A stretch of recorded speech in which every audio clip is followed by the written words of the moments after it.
That is right! Welcome, everyone, to Modern Day Debate. We are a neutral, non-partisan platform welcoming everyone from all walks of life. If you're looking for even more fantastic debates, we are all over the internet, including your favorite podcasting platform. So if you enjoy debates, please don't forget to like, follow, and subscribe, including tonight's debate on Is There a God? With our debaters, Ben Burgis and Nadir Ahmed, here to help us find out. I overshot, that's what you get. And if you enjoy what either of them have to say tonight, our guest links are in the description below. You can also tag me in chat at Amy Newman with your question or comment for our Q&A section. Those super chats will get yours sent to the top of the list. With that, I am going to hand it over to you, Nadir, for your up to 10-minute opening statement. The floor is all yours. Oh, I think... You got to unmute. That Here we was go. a me. Can you hear me? Yes. Okay, thank you. Sorry about that. Yeah, so the topic is going to be, why we believe in God. Is there a God? I think the most convincing evidence for that is the Quran itself, in that it is a scientific miracle. And I'll be presenting evidences from the Quran which will prove that this book is something supernatural based on the scientific information in it. Now, there's two kinds of evidences in the Quran. There's one which is that there are verses in the Quran which agree with modern science, which scientists have only recently discovered. This information didn't exist 1400 years ago. The second one is that the Quran actually corrects the scientific errors of the Bible. And so 99% of the time, we always debate with the atheists, the first one, and we debate the second one with the Christians. But tonight's going to be a little bit different. I gave my notes to Burgis for the second one, but that's okay, because even in that debate, it is a question which atheists have to answer. The question which atheists have to answer is, how do you, from an atheist perspective, the Bible is just a book. It's just a book of history, but that book contains many scientific errors. So regardless of what kind of book it is, the atheists have to answer, how is Muhammad coming 600 years later and correcting these scientific errors? And that's the challenge which I'm going to present to Dr. Burgis today. So yeah, and he's cool with it. He's okay with that perspective, because mostly atheists don't touch the Bible, they don't care about the Bible, and that's fine, but he's okay, and I think he agreed to these terms. So anyways, let me begin. The first scientific error which we're going to find, and we're going to let me first list them all real quick. You see, in the Bible, you'll see Jesus, the Bible talks about the mustard seed, talked about meat consumption, it talked about washing hands, it talked about how to treat the epileptic, and it also talks about alcohol. Now, what's interesting is Islam comes 600 years later and talks about those same exact things. So this cannot be a coincidence. What is Muhammad trying to do here? So, as I mentioned, all those issues which I've talked to you about, they're all scientific errors in the Bible. In fact, let me go and share my desktop here real quick so we can look at that. And so if Muhammad was just doing a copy job from the Bible, well, that's a very unwise thing to do, because what's going to happen is you're going to copy over those scientific errors. So let me just go very quickly, and I'm going to breeze through this very quickly. I only got 10 minutes. I'll ask you just please hit pause on the YouTube video to get all my notes. The Bible says that the mustard seed is the smallest seed you plant in the ground. It's the smallest of all seeds. But that's actually not true. We now know that orchid seeds are more smaller. Now, what's very interesting is the Quran also uses a mustard seed analogy. Let's see if he falls into the trap and says that this is the smallest seed. It says inside chapter number 21, verse 47, it says, and even if there be the weight of a mustard seed, we will bring it up. But guess what's missing? You got it. The scientifically incorrect portion, that this is the smallest seed. The mustard seed is not the smallest seed. So you can say, okay, maybe the author of the Quran got lucky. Okay, that's very possible. But let's keep going. The scientific miracle, which I'm talking about, is not like, one instance, one dodge, as you can see over here. But the scientific miracle here is a consistent pattern of these type of corrections, or in this case, dodging. So let's take a look at a more serious issue. The Bible also talks about alcohol. However, the Quran comes 600 years later and gives a scientifically correct answer to alcohol, and that is you shouldn't drink it. This is actually what science says, and as a result, there's this recent research which was done, the scientific study, which says Muslim women are 50 times less likely to give birth to a child with birth defects, something known as fetal alcohol syndrome. And that is a direct result of the teachings of the Quran, as you can see on your screen here. So that's the first scientifically correct statement. But the Quran rolls the dice again on alcohol. And it tells us that that there's more harm than good in alcohol, as we can see over here. This is first. Let me go and show you what this from the CNN article. What does science say about alcohol? Many studies have shown that the overall health risk of drinking alcohol outweighs any benefits. Go to the Quran, chapter 2, verse 29. They have some benefits for the people, but the harm is far greater than their benefit. Word for word agreement on the science behind alcohol. So here we see the Quran once again. These are once again dodges a bullet of the scientific errors of the Bible. So because the right dosage really is zero, because you have children, you have women, and so once again the Quran gives a fantastic answer on that. The third scientific error, the Bible removes all restrictions on meat consumption, as you can see from the following article over here. That's not a smart thing to do. Why? Because there's animals you don't want to eat, like monkeys and bats, which those contain, by consuming them, you get diseases such as COVID. COVID comes from the bat. You get Ebola and AIDS, which comes from monkey. The impact is, as a result, all over the world, Christians eat this monkey meat. Okay, and this is a huge threat to mankind, because this is how you're going to get Ebola and AIDS, from the monkey. Prophet Muhammad, let's see what he says. He comes now 600 years later and reinstates restrictions on this. And look at what Prophet Muhammad said. It says, Allah's messenger forbade the eating of meat of monkey and beast. Allah forbade the eating of meat of beasts having fangs. So what Dr. Burgis needs to answer here is a man 1400 years ago, in the desert, is giving us the turnkey solution, the preventive cure for AIDS, Ebola, and the coronavirus. If mankind were following this advice that you see on the screen, we would not be having these pandemics. This is the cure and the solution, not just for this pandemic, for also future pandemics. And then we see another example of a scientific correction, and both Jesus and Muhammad's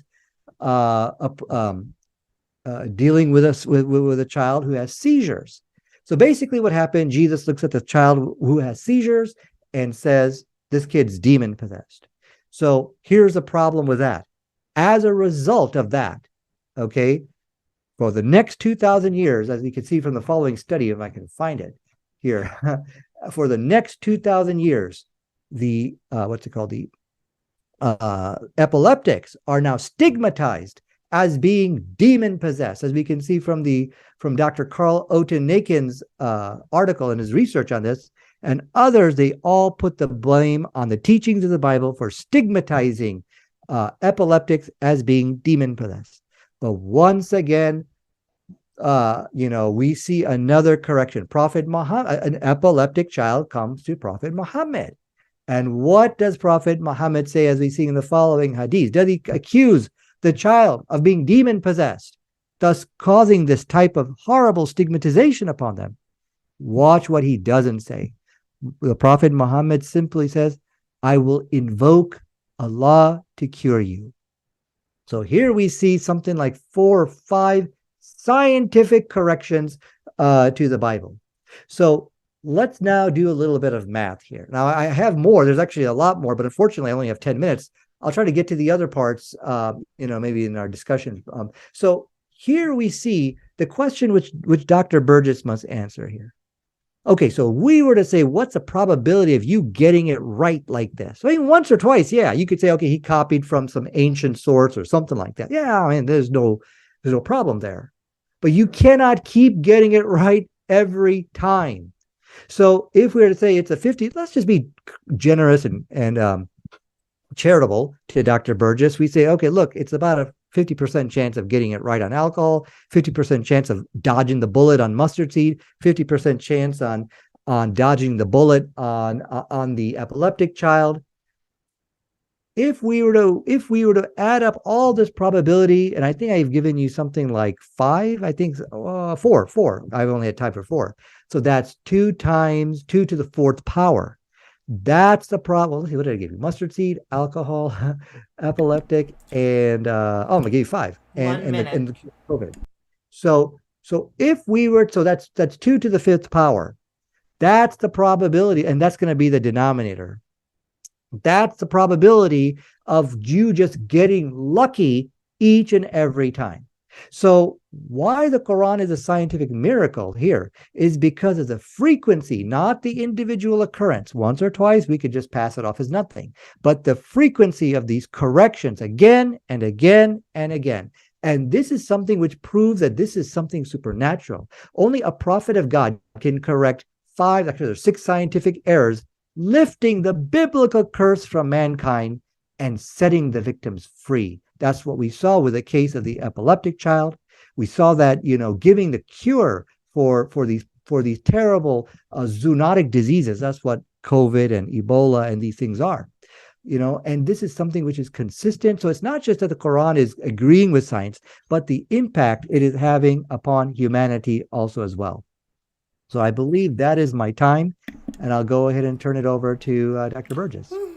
Thank you so very much, Nadir, for your up to 10-minute opening statement. And Professor Ben, the floor is yours for your up to 10-minute opening statement. All right. Thank you, Nadir. Thank you also to James at Modern Day Debate for setting this up, and Amy for moderating. So at the outset, before I get into the meat of this, I want to just spend a moment talking about why I do debates like this in the first place. Sometimes people who used to see me argue about, capitalism and socialism and war and peace and things like that are surprised when they see a debate on a more abstract philosophical topic like the existence of God, and they assume that I see the topics as linked in a way that I really don't. They're linked certainly in the sense that I believe in the separation of church and state, or mosque and state, and certainly see religious fundamentalists as enemies of humanity. So, for example, I would definitely stand in solidarity with the women life freedom protesters risking their lives right now in Iran. But I have nothing but love for religious progressives, those people of every religion whose faith inspires them to fight for a more just and equal society, and who don't want to use the power of the state to coercively enforce their particular vision of the good life on gay people or pregnant women or religious minorities, are far more my allies than, say, atheists who love Ayn Rand. Many of the protesters in Iran are believing Muslims. So here's the point. I'd infinitely rather people agreed with me about politics and disagreed with me about metaphysics than the other way around. That said, I am a huge philosophy nerd who finds questions like theism versus atheism fascinating. And I find it hugely refreshing to get to spend an evening taking a break from politics and arguing about philosophy. So let's do it. I want to do 2 things in this opening statement. The main one is to give my positive case for atheism, but before I do that, I do want to say just a few words about Nadir's case for the existence of God. As I understand it, that case goes like this. The Quran couldn't have been written by a human being without the divine aid of divine revelation because of the scientific miracles. That's the premise. So, conclusion, God, and specifically the kind of God worshipped by Muslims, must exist. And I have to say, with all due respect, this strikes me as an almost uniquely weak argument for 2 reasons. First, the case for that anything paranormal is going on with the composition of the Quran is thin to the point of almost not existing. And second, even if that premise could somehow be established, there's still a massive flying logical leap from there to the conclusion that the Quran was written by the all-powerful creator of the universe. I expect we'll spend a lot of time in open discussion talking about both of these points, so I don't want to take too much time on them in this opening, so I've only got 10 minutes total, but I do want to hit both very quickly now. First, none of the things that Nadir points to as overlap between the Quran and modern science are anything of the kind. Not specifically saying that the mustard seed is the smallest seed doesn't even show that Muhammad knows that mustard seeds are not the smallest seed, for example. And Muhammad doesn't say, don't drink alcohol because it's going to cause fetal alcohol syndrome. He doesn't say that because he doesn't know about fetal alcohol syndrome. He just says, don't drink alcohol. I mean, harms and benefits can mean anything. And as you know perfectly well, plenty of other alleged prophets and other religions who you don't believe in prohibited alcohol. Did God tell Joseph Smith about fetal alcohol syndrome? You know, Mormons prohibit alcohol. How about the Hindu writers who condemned alcohol in their holy books?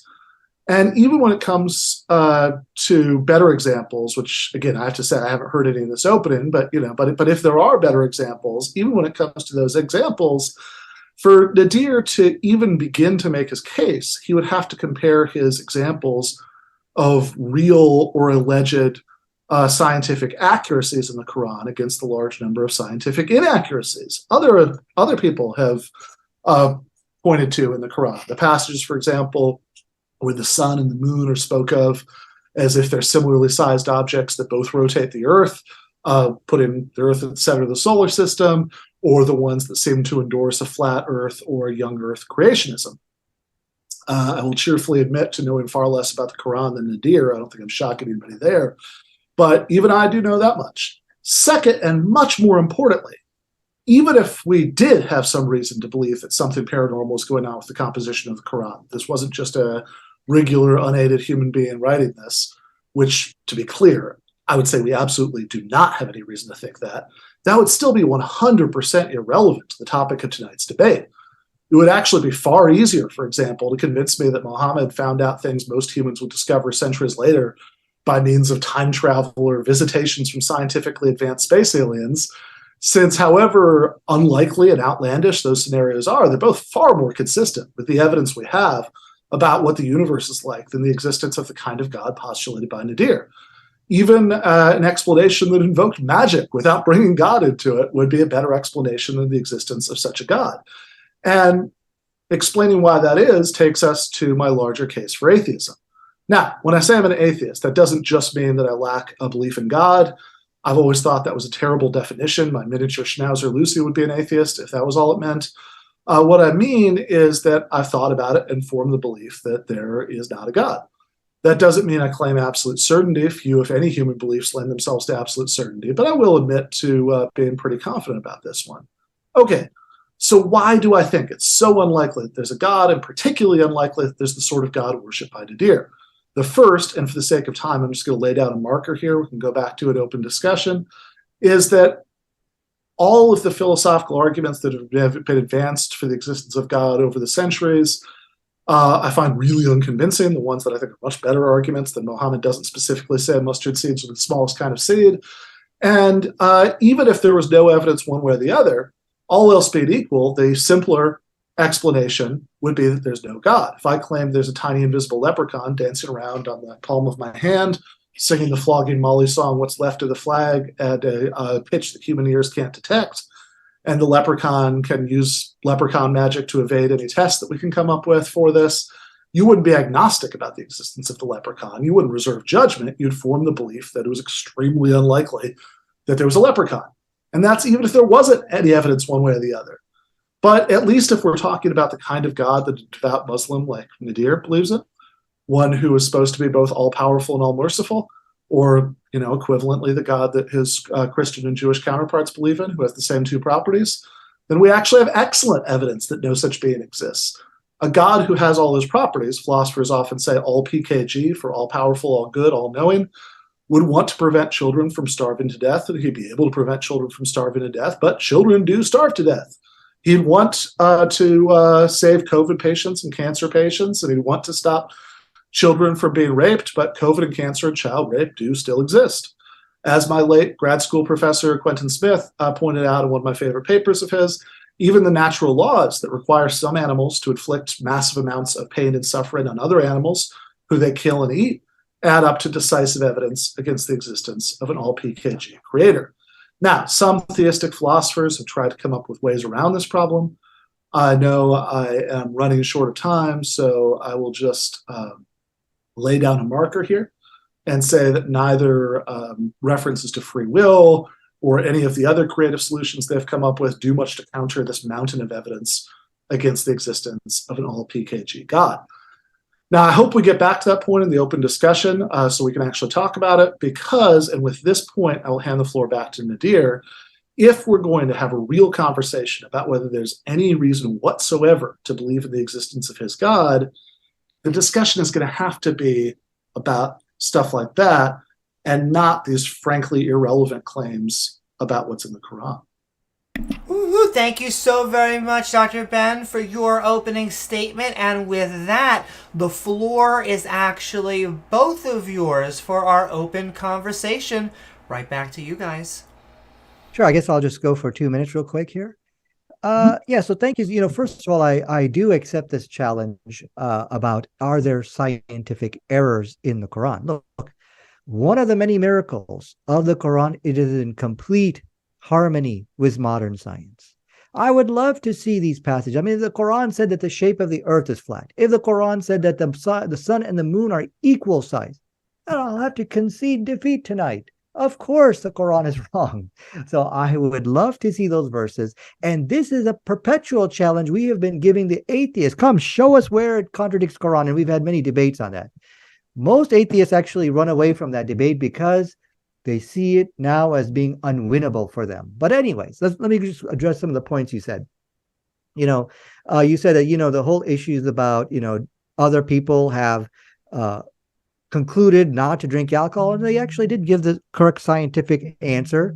And you also said things that that I guess just because the Quran says don't drink alcohol, that's not really supernatural. You can come to those conclusions some other way, and I totally agree with all of that. You know, the thing about the mustard seed, that's not really magnificent or something like that. I agree with that. You could hypothetically, you can pull off all of these one-off individually, yes. But the bad news for you, Dr. Burgis, in spite of taking everything you have said into consideration, the probability is still 1/2 of getting it right. And the Quran, I've given you, actually, I was counting 6 scientific corrections to the previous scripture. And the probability is like 1/64 of getting all those right. And when we talk about correcting the scientific errors of the Bible, I mean, we're just getting warmed up over here. We still haven't even got into the actual verses which agree with modern science. So the question I would return to you, how are you going to beat this 1/2 probability? Because that's going to sink the ship here for atheism. Go ahead. Okay. So I think that the idea that there's anything even slightly improbable about anything that he's mentioned individually or collectively is just flatly wrong. That, for example, the Quran doesn't specifically say the mustard seed is the smallest seed. Okay, I mean, there are many thousands of other books that don't specifically make that claim. And I don't think that we would have that we would normally take ourselves to have any reason to believe that any of those other books, again, even that there was anything out of the ordinary going on with their composition. They weren't written by unaided humans, or that it doesn't specifically say that epilepsy is caused by demonic possession. It also doesn't say anything else about how it's caused or how it could be cured, other than theoretically by means of a miracle. In that passage, and with the examples of both bats and alcohol, there's nothing in either of those passages that says anything that indicates or hints at any sort of pre-knowledge of the scientific claims that Nadir is talking about. It says, don't eat bats, not don't eat bats because one day you might get COVID, which if that was what God was trying to say in the Quran, it's odd that he didn't spell that out, because nobody reading that would have any reason to think that anything like that was the reason. Similarly with alcohol, there's no hint of anything about fetal alcohol syndrome or anything like that. So I don't think any of those things by themselves are particularly unlikely. In fact, it would actually be massively unlikely that any random book would include those particular errors. It's also the Quran, while obviously very influenced by the Bible, is not a word for word repetition with only those things changed or anything close to it. And even if there were even if there were anything that was scientifically impressive in the Quran, and here is not anything that would be, well, I'll just end with this then, that they have then, again, I really want to emphasize the point that this would do nothing to establish specifically that it's God. Just something out of the ordinary is 10,000 miles short of this book was revealed by the all-powerful creator of the universe. There are so many possibilities that are left out of that. Okay. So, I just want to respond to some of that real quickly here. So I think going back to some of your points over here, you're saying that other books could make a claim about a mustard seed. Yeah. And you could say, other books have got away without making that type of error. That's true, but that doesn't work for the Quran. Why is that? Because the presupposition here is the Quran has to be copying from the Bible. It has to be, or else how else do you account for the knowledge in there which agrees with the Bible if we are to assume Muhammad is not a true prophet? Because it is not a coincidence that we find these things about the mustard seed, alcohol, the epileptic child, about meat consumption, and that can't be a coincidence here. We know Muhammad is trying to achieve something. He's trying to prove something, but we don't know yet until with the help of modern science. With the help of modern science, now we know why he did or what he did. So that doesn't work with the Quran. We have to work with the assumption this man is copying from the Bible. That's not a coincidence here. So nothing of what you said beat that half probability. Again, I'm being very charitable here. It's a 1/2 probability for giving us the cure, the preventive cure for AIDS, Ebola, and COVID. It's just a 50% chance of coming across that and putting it in your book. Again, I'm being very charitable here.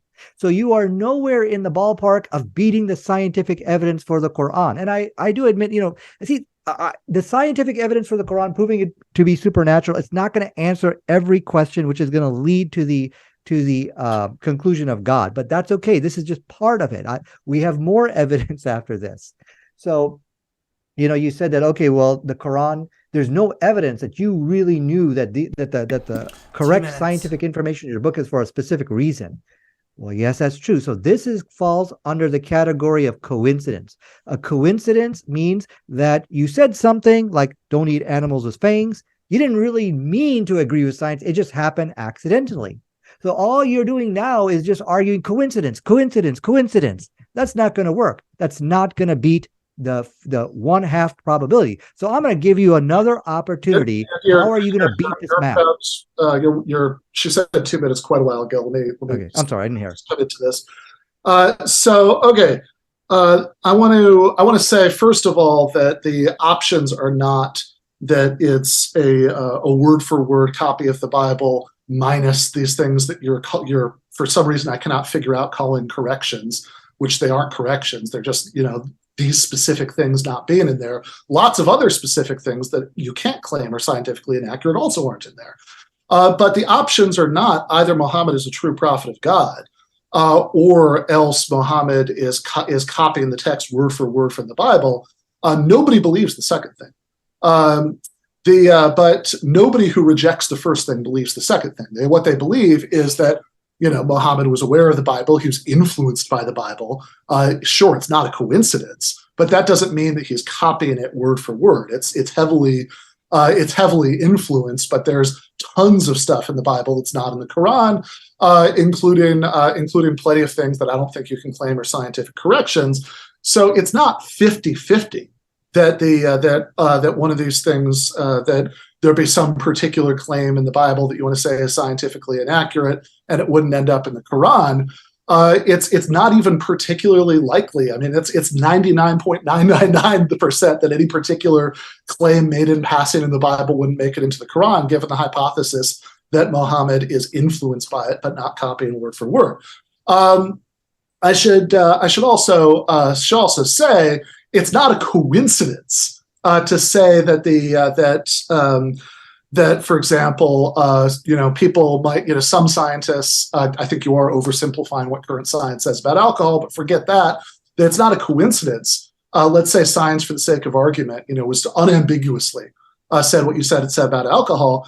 Even if that was true, that wouldn't be a coincidence that science says that and the Quran prohibits it, because there's nothing in the Quran even hinting at a prohibition for that reason. There are lots of other religions that prohibit it, presumably according to both of us, because neither of us believe that these other religions were products of divine revelation, that they prohibit from other reasons. Last point before I pass the torch back over, since we agree, I think, the topic tonight is supposed to be the existence of God. We agree, I think, that that this argument doesn't get you even 0.00001% of the way there. You said there are other arguments that get you further. I would like to hear some of them. Okay, so what I meant by coincidence is if you claim that the author of the Quran is giving scientifically correct information, but he didn't really mean to, this is a coincidence, meaning it is an unintended consequence of maybe you were just trying to be poetic. Maybe you're just trying to, be poetic or metaphorical or something like that. Oh, well, look at that. I just rattled out some scientifically accurate information. I didn't. So this is a coincidence which I'm talking about. Coincidence works once or twice. It don't work 3 times in a row. You know why? Because if you just saw it happen 3 times in a row, well, the 4th time you're expecting it. This is going to happen again. That's not a coincidence. So it doesn't fall under coincidence. So I think you are struggling here to beat that the 50% probability, which is really seals the deal over here. So I think, some of the things you said, well, let me just go over very quickly here on what these scientific miracles, or you could say scientific corrections are. So we agree that, well, I'm sorry, going back to your point about alcohol before I go there. So, well, there are other books which talk about alcohol. Yeah. And maybe there's other books which condemn alcohol. Yeah. But there's a lot of books which do endorse it. Yeah. So how do you know which one is right? Even you can go to the medical textbooks. They give quack type of healings for alcohol that, it's going to make your children plump and fat. So the issue here is no matter what you say, Dr. Burgis, you still have a 50% chance of getting it wrong, at least. Nothing of what you are saying is going to beat the probability that when you start talking about these things and you don't know what you're talking about, you're an ignorant man. If you were that man in the 6th Fort, you're going to say stupid things coming out of your mouth because you don't understand the science of these things. It's still 50% probability. So you have not beat that number. And that, I think, seals the deal on the Quran being a scientific miracle. Now we can move on to other issues if you like. It looks like you're not going to beat the case for the Quran. Okay, so first of all, I didn't say it's a coincidence that's scientifically accurate. I said that you haven't even begun to establish your case that it is scientifically accurate, because you are conflating 2 radically different things. The Quran saying, don't drink alcohol, with the Quran somehow getting something right about fetal alcohol syndrome, which is a totally separate subject. There's nothing about that suggests or hints at knowledge of this information about fetal alcohol syndrome. There's no coincidence there. There's no coincidence to be explained, because in order for there to be a coincidence to be explained, it would have to be the case that the Quran even hinted at knowledge of fetal alcohol syndrome, which it does not. The idea that there's that for any of these things, that the chances of specifically not including the specific claim about mustard seeds, which there's no reason it would, are 50-50 is absurd. There's no reason to be anything like as low as 50-50. The chance of not including that specific claim would be well north of 99% for any book that was influenced by the Bible. Similarly to the Quran, the Book of Mormon is influenced by the Bible, but it's not copying word for word. I don't know if it includes that claim about the mustard seed or not, but I certainly would not be surprised if it didn't. Also, if it was the case that all of these things, there was a 50-50 probability, and you've given me no reason to believe that's true, but even if it was the case, getting a 50-50 probability 4 times is not surprising. It's not interesting. You flip a coin a bunch of times, you're going to get plenty of 4-head streaks. It's not even interesting if you flip a coin 4 times and you get 4 heads in a row. That is well within the range of possibilities. In fact, it's just as likely as any other combination. So I don't understand the basis for any of this. But again, what you haven't addressed at any point is my point that even if you somehow establish this premise that the Quran wasn't the result of unaided human effort, which you haven't even the beginning of a case for that, that would still not get us anywhere near the conclusion that it was revealed by God. Well, we'll cross that bridge when we get there. So, I just want you. I just don't feel like you're in the ballpark as far as really addressing the arguments here. Now, you've made a claim that this stuff really doesn't agree with science. You try to falsely equivocate. Well, other books also do talk about alcohol. Yeah, but what you're not going to see in those other books is agreeing with science. There's 2 scientifically correct statements in the Quran. The first one, as I showed you, it gave the right understanding. The science says, yeah, you're going to find good in alcohol, but the overall health risks outweigh any benefit. That's word for word agreement is what we find in the Quran. They have some benefit for the people, but their harm is far greater. The right dosage, which is do not drink any alcohol. That's scientifically correct. Okay. These are the scientifically correct statements, which I'm saying, look, it's a 50% chance of getting it right, in spite of all the situations and scenarios you've pointed out. Then you threw out a number. This is all 99% chance of getting it right. I'm not even going to answer that. Okay. That's just not something which I feel needs to be answered. So the issue here tonight, and I want to give you another. Now you mentioned, it doesn't agree with science. Let me give you another one. Washing hands. The Bible basically, discourages washing your hands before you eat. I'm not going to go into the verses of the Bible because I just don't have time. But now look at Prophet Muhammad comes 600 years later, and he said he would always wash his hands before he eats. Now, this is scientifically correct. Why?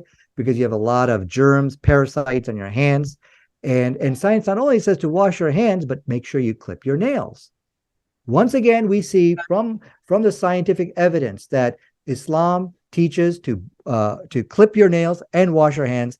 And the point which I would, my brief seconds here, look how the National Library of Medicine is now honoring and recognizing Prophet Muhammad for its scientific accuracy on washing hands. And this is a statement about clipping your nails, which you can see on my scene over there. So for you to say, it's not agreeing with science, sorry, the evidence is right there in front of you.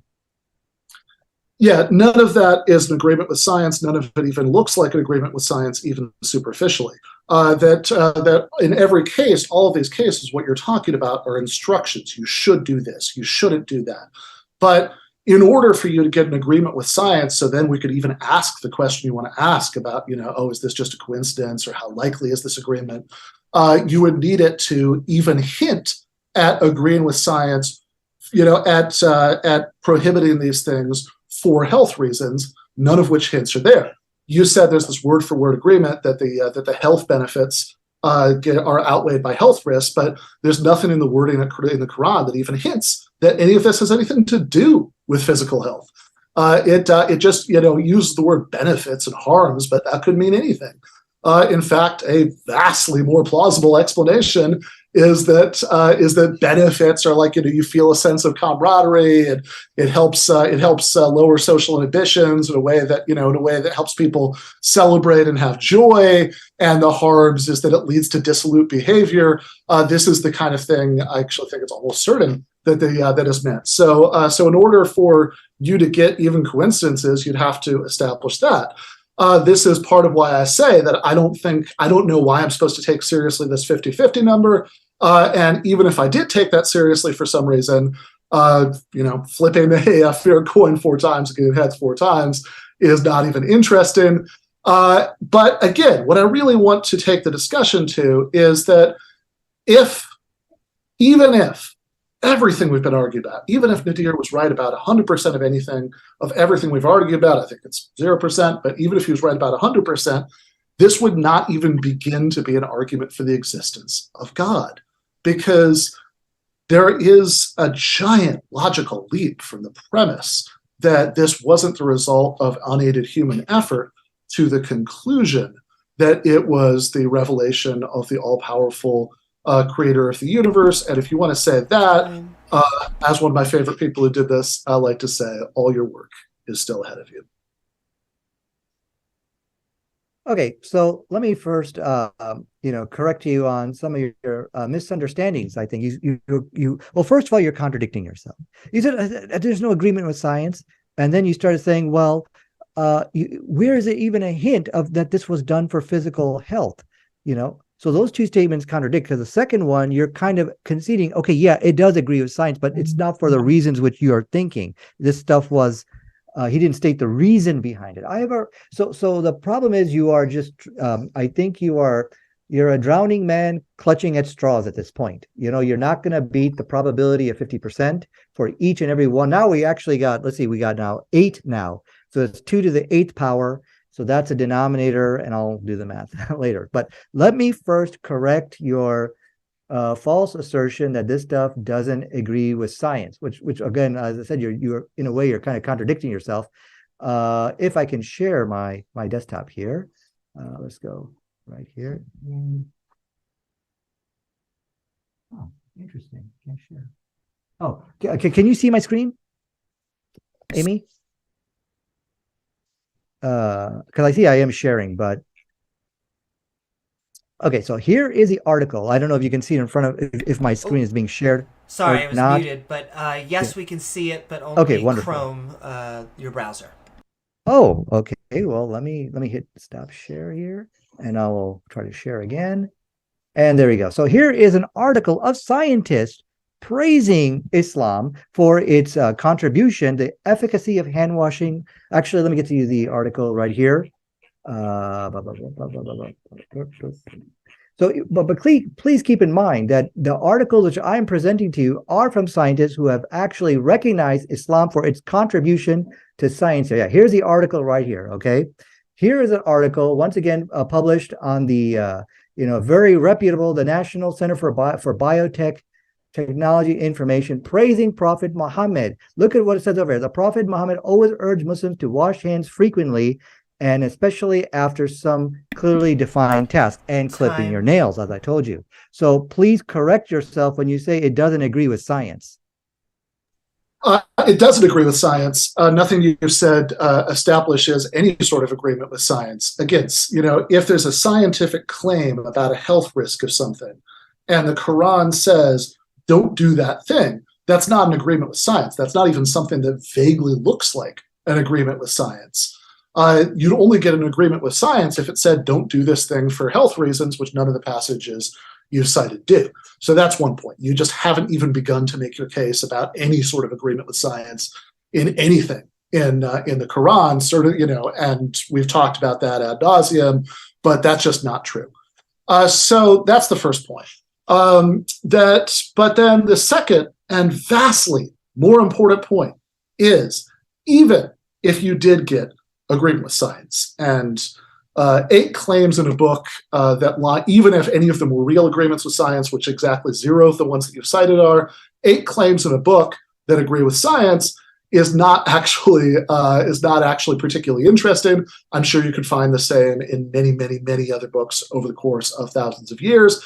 But none of that really matters, because the key point that you haven't addressed is, even if it were true that there was some sort of evidence somehow that much better than you've given, that the Quran couldn't have been the product of unaided human effort, even if we established that frankly absurd premise, then it would still be the case that you would not have even begun to make your case for the existence of God, because obviously there's a false dilemma between unaided human effort and this is the result of the all-powerful creator of the universe. you would still have no reason, if it was on not unaided human effort, which we have every reason to believe it was, but if it wasn't, then we would start to ask, okay, what other kind of being could have helped with this? And for God to even be in contention, you would have had to give me some other reason to believe in the existence of God. And so far, all of we've gotten are these complete irrelevancies about what's in the Quran.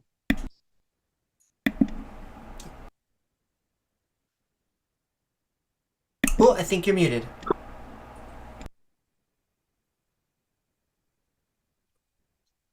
Dr. Burgis, if the Quran did not agree with science on these issues, why do we find the Quran being praised inside prestigious scientific journals on the issue of washing hands? So Prophet Muhammad urged people to wash their hands and clip their nails, which corrects the scientific error found in the Bible where Jesus discouraged that. So that doesn't make any sense. I think I want to move on. I agree with you. I think we've exhausted this topic. I don't think, if you look at all the probability of getting it right on washing hands, all these things, it's about 50%. You can't keep getting it right every time, all the time on correcting these scientific errors. And that's what we believe is a scientific miracle of Quran. Now, remember, this is just one aspect of it. We still haven't debated the verses in the Quran which actually do agree with modern science. So you're saying, okay, let's just, for argument's sake, go along with it. Let's just say, okay, fine, the Quran does have this remarkable scientific information in it. So how would this lead us to the conclusion that there is a God? Well, we would now have to ask the question, how could a man 1400 years ago in the desert of Arabia, and remember, Muhammad was an illiterate man, had the cure for COVID, had the cure for Ebola, who liberated and freed children from the stigma of being called an epileptic, being called demon possessed. How could a man have this kind of knowledge? So the best explanation for what we are seeing, which explains the data, is that there is a supernatural power. There is something which is giving him this ability to do that. Now, remember, this is just one aspect of the Quran. Now, we haven't even talked about prophecy. We haven't also talked about Muhammad's amazing ability on the battlefield from a military perspective. How a man, again, who in the minority of one was able to conquer both the Persian Empire and the Roman Empire. That's like the Eskimos trying to conquer Russia and the United States and being successful at it. So it's not just him being great at science. Now we see here Muhammad is this great military general here who's doing things which setting records in our history. So there's many layers of evidence here. Yeah. So if Muhammad had meant to liberate children from the prejudice that their epilepsy was caused by demonic possession, presumably he would have actually said something anywhere in the Quran that said or even hinted that epilepsy was not caused by demonic possession. All you've given me is a passage where he doesn't specifically claim that it was. So I think that's an example of just exactly how thin and sloppy these alleged scientific miracles, which are nothing of the kind, and you've given me no reason to think that the probability of any of them is even close to as low as of getting any of these things right is even close to as low as 50%.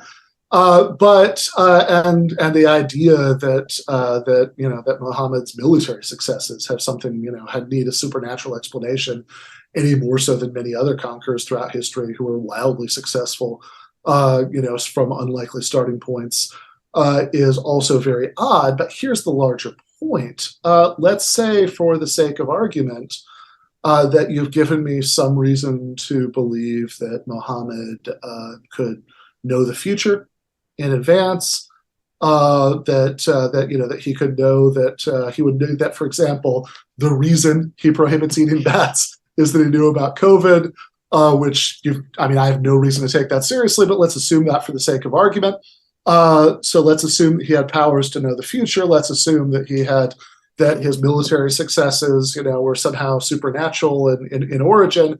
Why would any of this, even if we granted it, which we shouldn't because you've given us no reason to believe it, but even if we granted it, why should any of this give us any reason to believe that the world was created by an all-powerful but also entirely just being, which is a hypothesis that is wildly unlikely for all the reasons I started with in my opening statement. And even if anything was remotely miraculous about any of this, which it's certainly not, but even if it was, that's still a completely different question from whether this particular supernatural being exists. Not a person who can know the future, but a being who is both all-powerful and all good, despite the mountain of evidence around us that no such being exists. Okay, so let me very quickly answer your first objection here is that, you see, you're not disagreeing. Now he's coming to the realization, yes, these things do agree with science. Okay, so good. But he said, but you better state the reason Obviously, that the reason you. In fact, I said the opposite. Hold on, let me just finish my point here. But he said, you better state the reason why. It should be written in the Quran that the reason you're doing is to help those children. You're liberating them from the stigma of being called demon possessed. I'm talking about the epileptic children, which is the stigma which the Bible put on them. Well, true, the reasons were not stated in the Quran. So through some very common sense reasoning, we can ask questions. Okay, if you were not really intending the scientific reason behind these things, you didn't mean to save all those millions of children from fetal alcohol syndrome. If that is really not your intent, then this falls under the category of coincidence. The fact that you actually did do that was an unintended consequence, which you did not mean to do, and it coincidentally happened. It is random. It's a random act which happened. And again, what's the probability of these wonderful things happening? I'm going to tell you, it's be charitable, 50%. So none of the scenarios you are presenting are going to beat that 50% number. So we're done with the Quran and science. Let's just now talk about the second thing that, you said, even if we were to grant you what you're saying, this is still not going to prove God. No, it actually does. The problem is, you said these things are, the fact that there is a God is wildly unlikely. This is your opinion. You should now change your opinion in light of the evidence which you're seeing. Now, also, I will also say, look, the issue about the conquest, which Muhammad did, if we were to just look at that, that proves nothing. Other conquerors did this. So it's kind of a stupid argument, but why it's a good argument now is because when you look at this in light of the scientific evidence, okay, you're doing all these brilliant things in science, which according to you is coincidentally happening. Okay, fine. Now you turn around and you do these wonderful things, in terms of military conquest. Wait a second. How is one guy doing all this? Okay. I didn't say it was a coincidence, and I didn't say it was agreement with science. I said over and over and over and over and over and over again the exact opposite of both of those. I don't know how you heard either of those. I said that there's no agreement with science. The Quran prohibiting something that science has some reason to think is bad is not a coincidence. That's not an agreement with science. It would only be an agreement with science if the Quran said something about it being bad for that reason. It's not a coincidence any more than it's a coincidence that the Book of Mormon that Joseph Smith said not to drink alcohol, and that fetal alcohol syndrome exists, or any more than it's a coincidence that various Hindu holy books say not to drink alcohol and that fetal alcohol syndrome exists. Those aren't coincidences, because in order to be a coincidence, there would have to be a descriptive claim, a claim about what is true, that rather than a prescriptive claim, a claim about what you should do that says nothing about the reasons. So no, there's no scientific agreement, and there's also so there's this whole question of coincidence doesn't even arise in the first place. It's not just my opinion. I gave you an argument for it in the opening statement. That was the last thing I talked about in the opening statement. That the obvious evidence against the claim that an all-powerful being exists, who is also all good, is the existence of unjustified evil. I went into, gave you several examples of that in the opening statement. I haven't heard a response to that argument yet. And finally, I would just say that even if for the sake of argument, we say the thing that I think is absolutely false, that we have any reason at all to even begin to suspect that anything that was out of the ordinary was going on with the composition of the Quran, it would still be the case that at best you've just established that something out of the ordinary happened, which is a totally separate question from whether a being exists who is both all-powerful and all-good, like the God of Islam and Christianity and Judaism.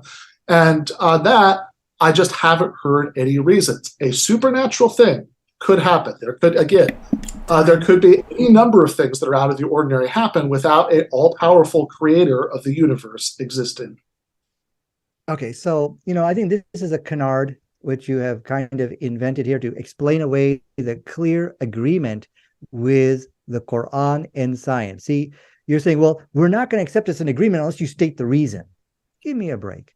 You can tell that to the national whatever article I presented to you. Tell that to them. Tell that to Professor Keith Moore. Now, many people from the scientific community spoke about the scientific accuracy of the Quran. So, and no, it didn't state the reason. Okay, well, the reason why this is the Prophet Muhammad gave the cure for COVID. He gave the cure for Ebola. He gave the cure for AIDS. And you are not going to see the agreement with science, because you better tell me what the real reason you're giving this to me. I want to see the reason.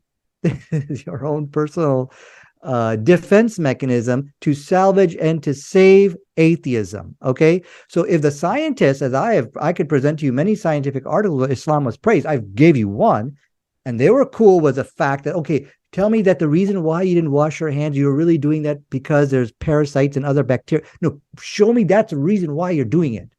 Okay, so this is something which is, I think you're taking this to a place where I really don't want to go. I think the case has been made for most reasonable people that there is a clear, consistent agreement between the Quran and the modern science and how it corrects the previous scripture. So moving on, you ask, well, how does this really prove anything? Well, when we look at the evidence, again, the evidence from history, we talk about this amazing conquest, when we talk about the scientific corrections, if you were to grant me that. So what we're saying is God is the best explanation which explained the facts. I haven't heard of any other explanation which is better than that. Now, you did say, okay, well, what about all the terrible things about kids having cancer and evil things which are happening in the world? Well, this is known as the consequence fallacy, that you're not going to believe in something just because it has a desirable or undesirable consequence, which you don't like. Of course, these are bad things that happen. I know we don't have the answers for... Oh, I'm sorry, go ahead. Oh, no, okay. Well, I just want to say there's about 15 more minutes of open discussion, but if you want to get your burning desire question in, now is the time to start sending them in. Tag me in chat at Amy Newman, and from Modern Day Debate, we hope you're enjoying. Please don't forget to like, follow, and subscribe, and Dr. Ben, the floor is right back to you.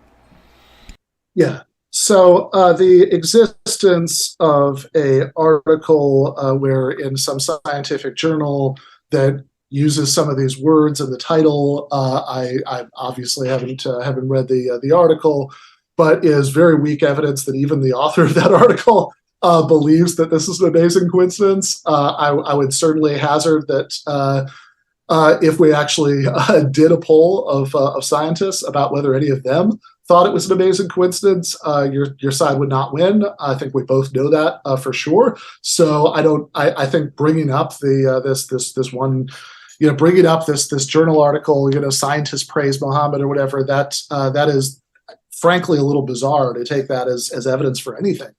But also, of course, you don't believe that it's an amazing coincidence that various Hindu holy books condemn alcohol drinking, and also that scientists now know more about various medical risks of alcohol. And you don't believe that it's an amazing coincidence that Joseph Smith prohibits alcohol, and that scientists now know more about the medical risks of alcohol. There are plenty of reasons, as you know, why that I've discussed already, why somebody would disapprove of alcohol that had absolutely nothing to do with fetal alcohol syndrome or anything like it. But on moving on to a more serious argument on the problem of evil, this is not a consequences fallacy the way you're talking about. It's not, oh, I don't want to believe that because there's this thing that sounds unpleasant. It's a question of whether the evidence fits the hypothesis. The hypothesis is that the world was created by a being who is both completely good and all-powerful.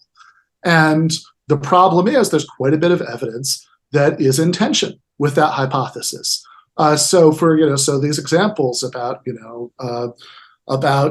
cancer and AIDS and the Holocaust, etc., all seem like things that an all-good being would want to prevent, and that an all-powerful being would be able to prevent. Time. And so that is evidence. Now, you can give me an alternate explanation of the evidence, but it's not a consequences argument in the sense that you're describing. That is evidence.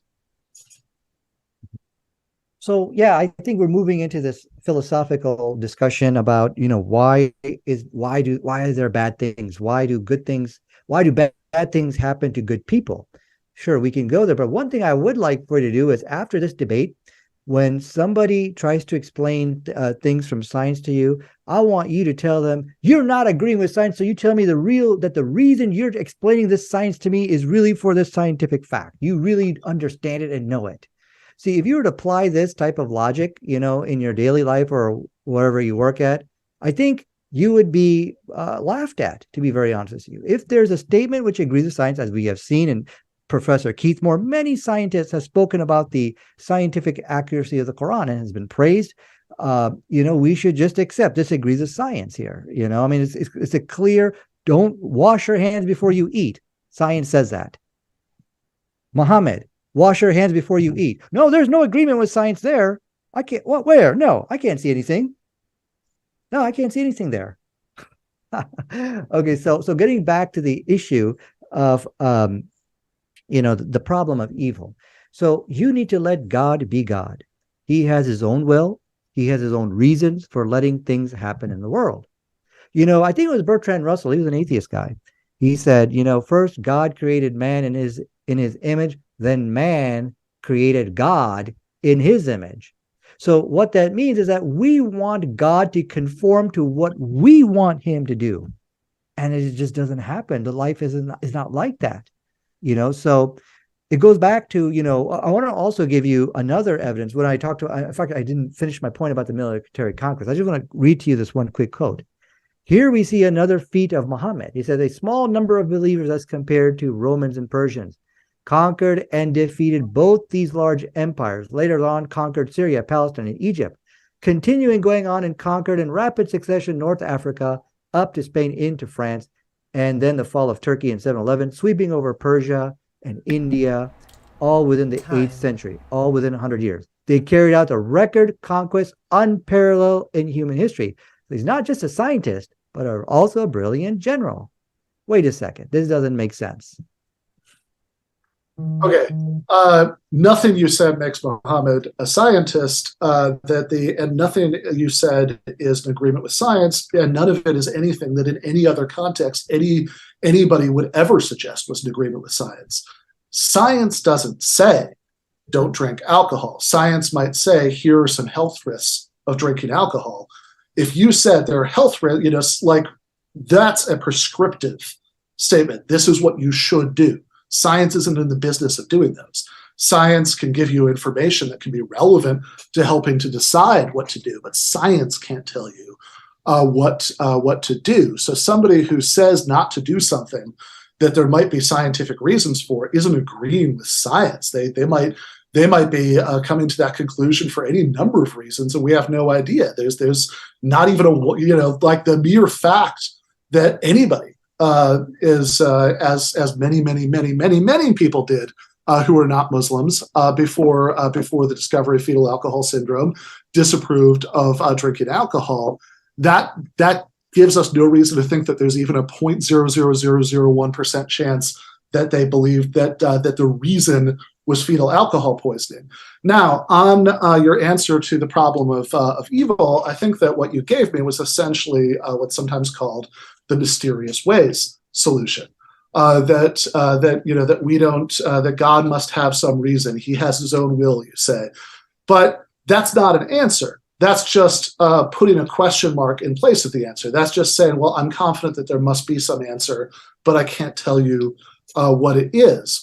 Because if you believe that one of the properties of God is being completely morally good, then either that it's not morally good to stop genocide from happening, to stop child rape from happening, etc., which would be quite a bullet to bite, or else this is in fact direct evidence, and very powerful evidence about the non-existence of this being. Now, you could say, well, it looks like it would be morally good, but actually here's God's good reason. And if you come up with something, we could have a discussion about it. But right now, all you've said is that there must be one.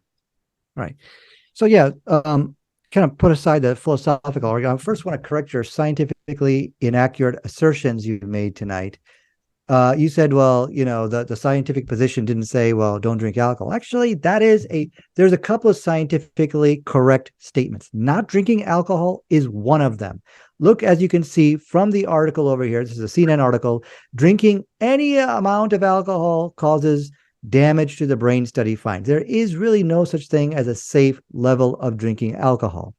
The fact that the Quran says don't drink alcohol, but there's no agreement with science between these two statements. Nope, not according to Dr. Burgess's logic, because show me that the reason why you're telling me not to drink alcohol is right here. Therefore, you can't agree with science. So this is his reasoning. This is his defense mechanism to defend to defend his beliefs of atheism, because he's got to come up with something tonight. So anyways, going back to some of the points over here, I just wanted to correct you on your false assertion. And again, were there other people who also condemned alcohol? Yeah, it's like if you meet like 10 people, okay, maybe 1 out of the 10 will say, hey, don't drink alcohol. All right. Now, nobody's claiming this is groundbreaking evidence. What we are claiming, though, what I am claiming here tonight is that you got a 50% chance of getting it right. You can't beat that 50%, no matter how hard you try tonight. It's not working. Okay, the probability that you gave 2 scientifically correct statements. Remember, those other books only gave maybe 1. Islam gave 2 scientifically correct statements on alcohol. Now, that's eye-opening. Again, the probability is half for each shot that you take. So you're an ignorant person. I'm referring to the person in the desert, and you're talking about something you don't know nothing about. And yet you hit pay dirt twice in a row. That's amazing to give the right understanding from a scientific perspective on alcohol. The other statement, I'm sorry, go ahead. Okay. You misunderstood what I meant when I said that science doesn't tell you not to drink alcohol. Science doesn't tell you to do or not to do anything. Science tells you what's factually true, which can then help you figure out, given your goals, what you want to do or not do. But science doesn't involve should statements, that you should do this, you shouldn't do that. That's not what science can do. It can tell you things that can be relevant to you as you try to decide what to do or not do once those are combined with your goals, but it cannot by itself tell you to do or not do anything. Now, so even if you were correct that the science is just totally unambiguous about you should definitely not ever drink a small amount of alcohol, about the health risks being really bad for even very small amounts of wine or whatever. Even if you are, that's irrelevant. It doesn't tell you a should statement. So you can't get like a should statement cannot agree or disagree with science in itself. So that's that point. As far as the problem of evil goes, I just wanted to be noted that Nadir has not answered the challenge. That the question is, okay, this is very powerful evidence for the non-existence of an all-PKG God. That given the hypothesis that there is an all-powerful and all-good being, you would not expect these things to happen because an all-powerful being would be able to stop them. A completely morally good being would want to. Now, you might say, actually, a completely morally good being wouldn't want to stop them because of such and such. You could give me a reason, and then we could argue about whether that reason was sufficient to counter this powerful evidence. But you haven't given me one yet. All you've given me is, well, God has his own will, which I take to be a version of the mysterious ways defense. If that's not what you meant, you could clarify what you did mean. But that is, if it is the mysterious ways defense, that's just stamping the table and insisting that there is an answer that we don't know, which is a very different thing from giving an answer. And I'm actually going to interrupt you guys. You're each going to get, I will say, just one more rebuttal. So I'll give it to Nadir and then Dr. Ben. But then after that, you will each get your own one more, just to say closing statements, what you got going on in the world. And yeah, but once again, still yours. Each get one more rebuttal if you'd like. Yeah, so the problem is what you are presenting as evidence, against God. This is mainly subjective. Everything I presented was objective evidence. Okay, God has his own will, and he does things according to his own, reasons. And we may not know those reasons, and it may say, okay, well, this looks contradictory because you're the moral God. You're supposed to be doing this, yet you allow bad things to happen. Well, I tell you what, he's going to have a reason for you. And yeah, but this is kind of a cop out. And yeah, I don't even get into these type of philosophical discussions because once you establish a scientific evidence for the Quran, then what people are doing with these type of philosophical discussions, they're trying to invalidate the evidence. They're trying to invalidate the evidence that there is something amazing about the Quran, of how it agrees with modern science and how it corrects scientifically inaccurate information in the book.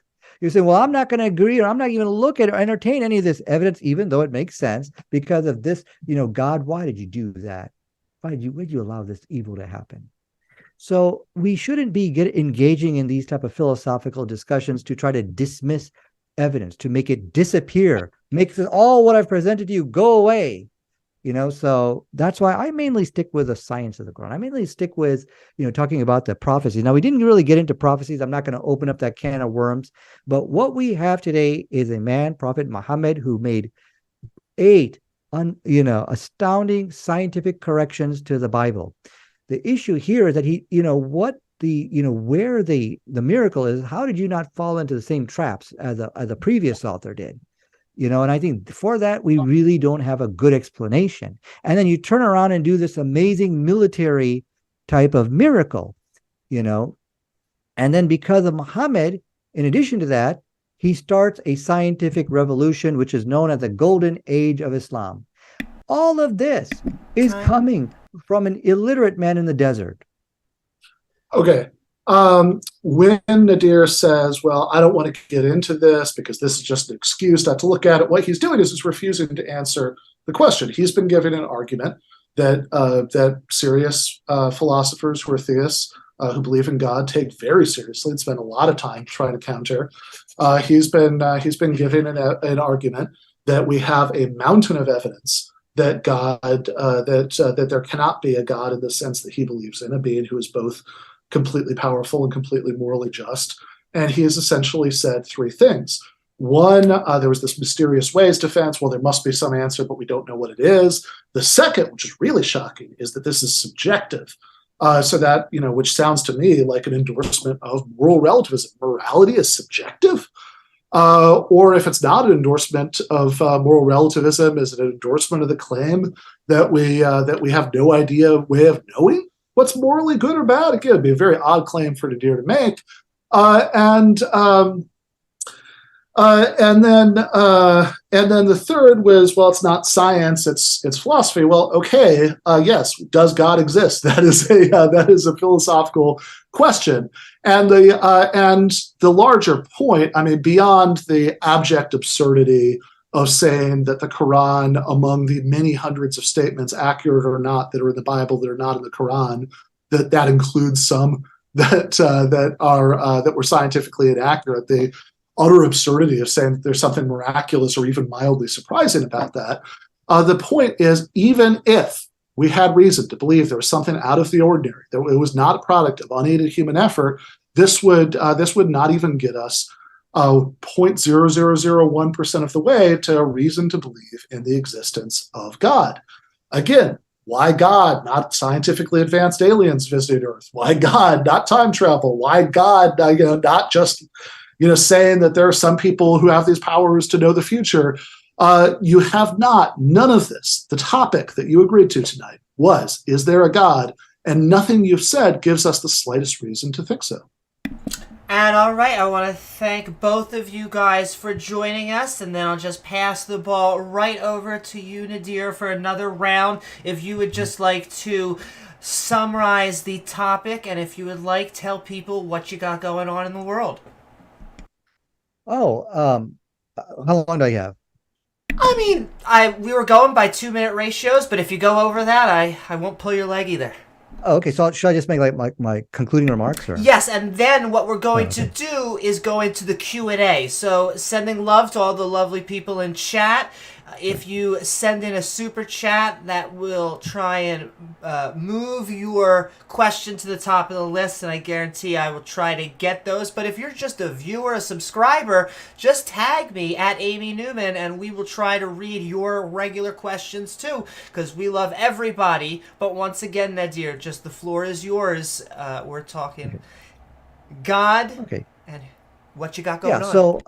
So basically, just to kind of sum up my presentation here, getting into the philosophical issue, why does God allow evil? In the Quran, it states very clearly that the good is from Allah and is from God, but the evil which you see is actually from yourselves. God wishes good for everybody.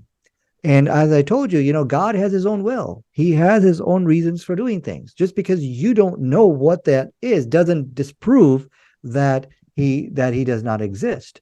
I think what we saw tonight is this type of bizarre reasoning that you do not agree with science. Like, for example, science says, wash your hands before you eat.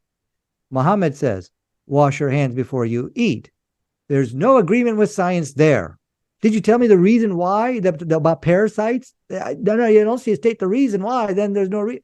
So this is a very kind of bizarre reasoning, which was a cop-out to to try to explain away the clear scientific accuracies and corrections of the Bible. I think one of the most amazing is not so much that the Quran agrees with science and is correcting the Bible, but look at the impact those corrections have upon humanity. Unfortunately, the Bible did stigmatize epileptic people as being demon-possessed. This is in the scientific literature. It points a finger at the Bible. This story did that. Muhammad comes and removes this terrible curse, this terrible biblical curse from epileptics, and says, I will pray for you. We've also seen how the Quran is responsible for saving millions of children from birth defects, something known as fetal alcohol syndrome. Again, this is in the scientific literature. I'm not saying this. And we've seen that these are amazing agreements with science.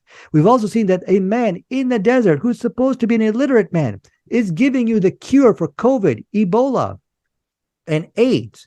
How can one man in the desert give all this scientific information? And for that, we really didn't hear anything, that could even begin to explain this. But all of this is going to be dismissed by him because why did God allow evil? Why did God allow evil? No. These type of philosophical questions, which have been debated to the point of ad nauseum, I'm not the one who really does that, but that doesn't make the evidence which I've presented disappear.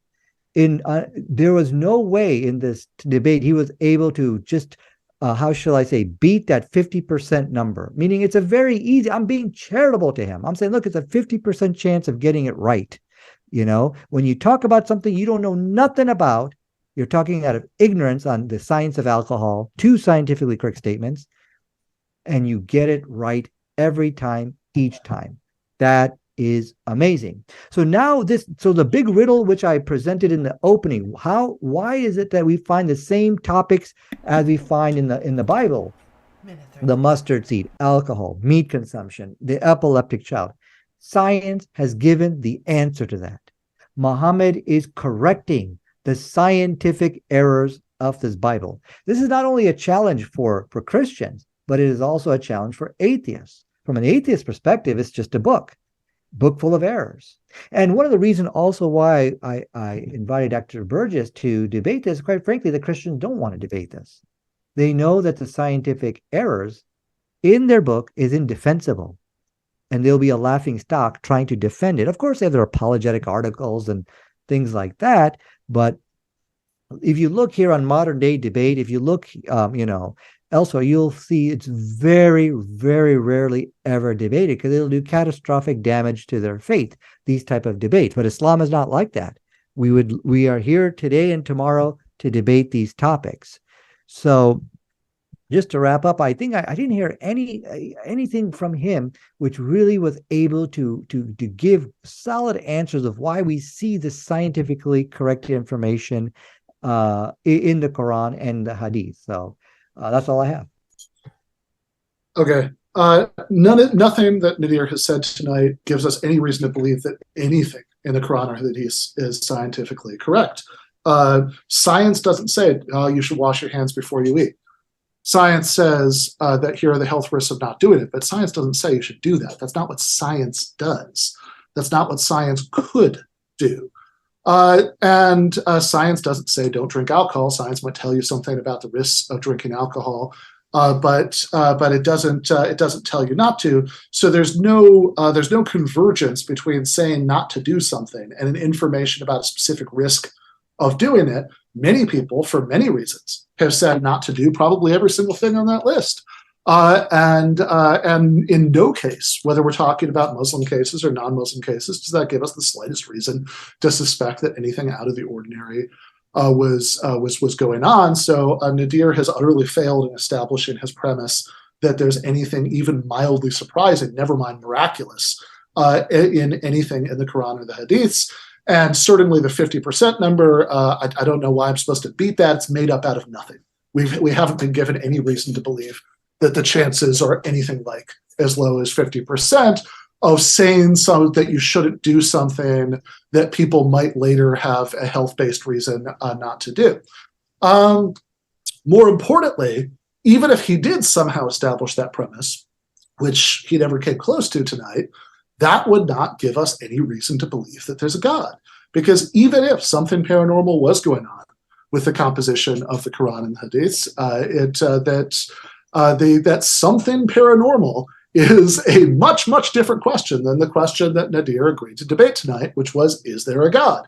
That, again, you could have, why God? Why not? Why is God more likely than scientifically advanced aliens? Even if there was even one example of Muhammad having agreeing with science, and we actually heard 0 examples tonight. And finally, the evidence against the existence of God, which he continually mischaracterizes as asking, why did God allow these things? No, the claim is that if we're examining a hypothesis, we say we do the same thing in science. We say, here's a theory. Now we run an experiment. We see if the results of that experiment conform to the theory or not. We have a hypothesis that we've been given that there's a perfectly morally good being who's also all powerful and created everything. And we have a mountain of evidence that flies in the face of that. We beyond the mysterious ways and morality is subjective defenses that we heard earlier tonight. I think we got a new one in that last statement, which was something like a free will defense, that the good comes from Allah, the evil is from us. But of course, that's not going to apply to things like natural laws requiring animals to kill and eat each other in ways that inflict lots of suffering. It's not going to apply to earthquakes. It's not going to apply to lots of things that do not seem, from what we can tell, to be the result of anyone exercising their free will. If you want to claim that it is, perhaps by some magical mechanism, that would be a different discussion. All right. With that said, I guess part of the prompt was to say something about what you do and all that. So let me just do 15 seconds of that. So I host a podcast and YouTube show called Give Them an Argument. You can find on YouTube and all the usual podcast places. I wrote a few books. Probably the one of most interest to people who watch this channel is the most recent book, which is Christopher Hitchens, What He Got Right, How He Went Wrong, and Why He Still Matters. I have really, it's been too long since I did a debate here. I always enjoy it. So happy to be back. Woohoo! Thank you so very much, Dr. Ben and Nadir, for joining us in the ring. We are now going to set them up for some questions, so please keep on tagging me at Amy Newman. It helps me to see your questions, as well as it's sending all those love in with super chats. In fact, A $5 super chat from Jim Bob. Ben B. If beliefs / propositions are purely determined outcomes of a physical evolutionary mechanism, how does a mechanism produce / access knowledge? Right. So I think there are two different ways that you could take this. I'm going to try to do both of them really quickly. So one is that there's something like a question about like, is it just a coincidence that if you're physically determined to believe something, then it's true? And I'd say, well, that depends. If you're determined to look at the evidence and you're determined to apply good standards, then and that's why you're determined to believe a true thing, then it's not a coincidence at all. And the second way you could take it is something like Alvin Plantinga's evolutionary argument against naturalism, which says, well, if God created our minds, he would want us to know him. So there's a very high likelihood that the operations of our minds would achieve the truth. But if they evolved without divine intervention, then there's no particular reason to think that.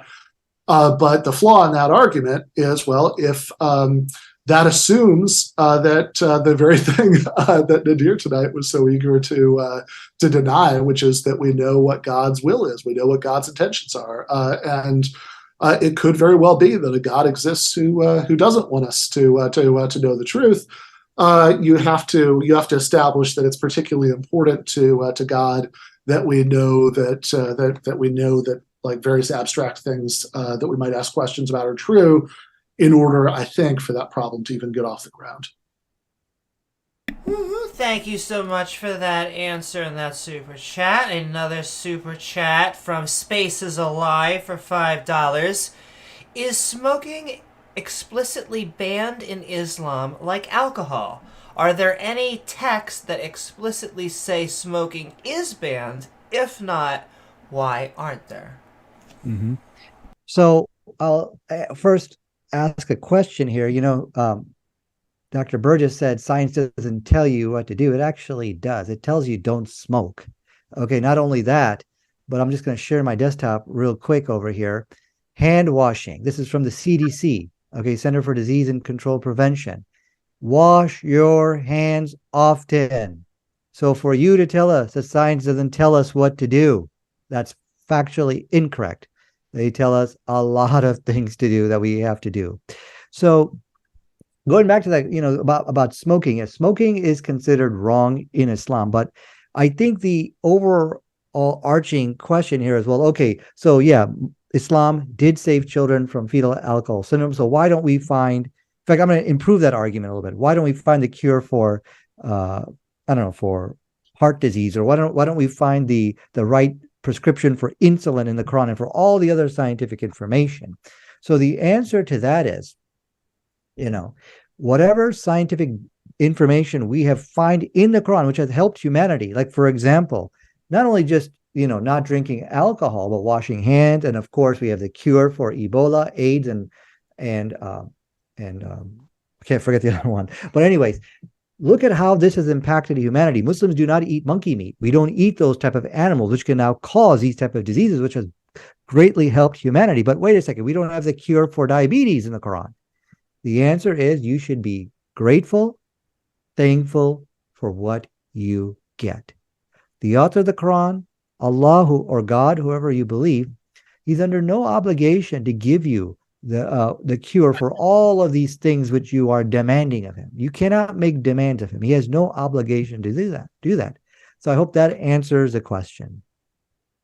Yes, it does. Thank you so much for the super chat and that answer. And moving right along, $5 from Oliver B.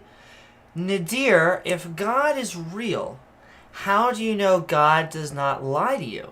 How do you know you're not cattle to him? Yeah, so that's what divine revelation is for. His will, his plan is revealed to us through a book, which we believe is the Quran. Now, his revelation was also revealed in previous books. for example, which we find in the Bible, as badly damaged as it is, as we saw tonight, his will and plan is also there too.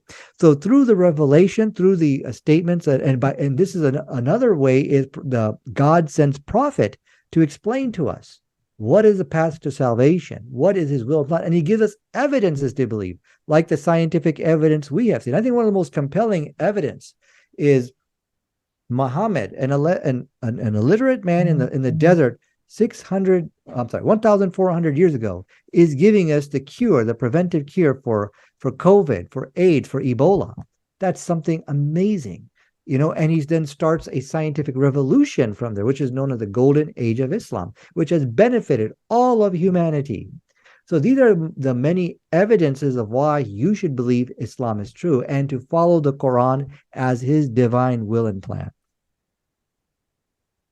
Thank you for that super chat and answer. And $10 from NF at Nadir.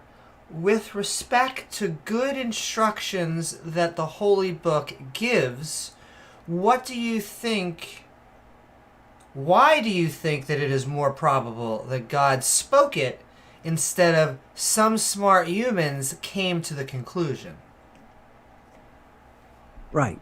So I think I like where the questioner is going, because now he's beginning to accept that there is congruency between the Quran and modern science. We've got very good information in there which do agree with science. But he's saying, okay, look, let's say that, maybe there was a team of scientists. Let's say he himself was a scientist. Let's say that there was this smart group of people out there who could have helped him. Okay, let's entertain this possibility. The problem is when you start appealing to the knowledge of that time, that knowledge is filled with scientific errors. And so you'll probably get some good stuff, but then you're going to get a lot of wrong things as well. And the Quran is in complete harmony with science. Like, for example, if you're going to be searching for something about the science of alcohol, we saw 2 correct scientific statements in the Quran regarding that. Well, the knowledge at that time was scientifically incorrect. We do have records on that. People believe that drinking alcohol will lead to plump babies, as well as whole other, misinformation. We know for a fact that about not eating animals, things about Ebola and what are known as zoonotic diseases. This information was not present in any of those people of the past. So, even if we were to entertain the possibilities, there's no way that you can explain to continuously getting it right every time, each time you make these corrections to the Bible. Thank you so very much for that answer. And a $5 super chat from Samar. Extraordinary claims require extraordinary proof. Shouldn't you acquire the evidence first that everything came from nothing before you refute a creator? Okay, that sounds like one for me, which is a good opportunity to say that science does not indeed tell you to do or not do anything. Science can tell you about the risks or benefits of doing or not doing things, but science doesn't tell you that. Now, when a doctor or a CDC official tells you to do something or not to do something, they are operating from the assumption that they share the goals of the people that they're talking to. You want to live for a long time, etc. And they're using scientific information to tell them how to achieve those goals. But where the science comes in is the information itself. Where the science comes in is not the you should wash your hands, it's the you should wash your hands because of parasites. That's the claim about parasites, the factual claim, that's the science part. But if you're never making that, you're neither agreeing nor disagreeing with science. This is a really basic distinction. I don't know. I would have hoped it was clear now or before, but maybe it's clear now. In any case, as far as something coming from nothing, this is the first cause argument, also known as the cosmological argument. That when you say, okay, something can't come from nothing, you say, well, why not? Well, because everything has to have a cause. The obvious problem with that is if you say, well, God has to be the initial cause of everything because everything has to have a cause, you've just contradicted yourself. Because if God is the first cause, then God is by definition the uncaused cause, which is why all of the fancy philosophical versions of this argument don't just say something can't come from nothing. They add extra conditions. They say nothing that fill in the blank can come about without a cause. So if whatever goes in the blank has to be something that wouldn't apply to God. There are a lot of efforts that have been made to come up with something plausible to put in the blank that's not going to apply to God, but is going to apply to the physical universe as a whole, but that isn't obviously just trying to jerry-rig it to get the answer you want, like anything that's not God or whatever. People say like everything that has a beginning has to have a cause, and God doesn't have a beginning, so God doesn't need a cause. But then you say, okay, well, why couldn't the universe not have a beginning? And then you say, well, this is the move that some of Nadir's co-religionists made in the Middle Ages, the Kalam cosmological argument. You say, well, it's because nothing can exist forever, because that would be an actual infinity, which is supposedly impossible for some reason. It turns out there's actually no particularly good reason to think that's impossible. It just sounds weird to us. There's nothing logically incoherent about it. But that's the sort of place that argument would go if you really fleshed it out, which I wish we had, because instead we just spent most of the evening talking about this sort of irrelevance about how supposedly there's some reason to believe that the Quran had non-natural origins, which even if it were true, which it's not, would give us no reason whatsoever to believe in the existence of an all-powerful creator. Thank you so very much for that answer. And he has another $5 super chat from Samar. Thank you so much for the support. Would you admit there's a chance you're wrong? If so, you die and meet God. Is it reasonable that he would be angry with you for campaigning against him? Yeah, so this is Pascal's wager that says that the probability of that even if you have no evidence for the existence of God, you should still believe in God for self-serving reasons to avoid punishment on the off chance that you're wrong.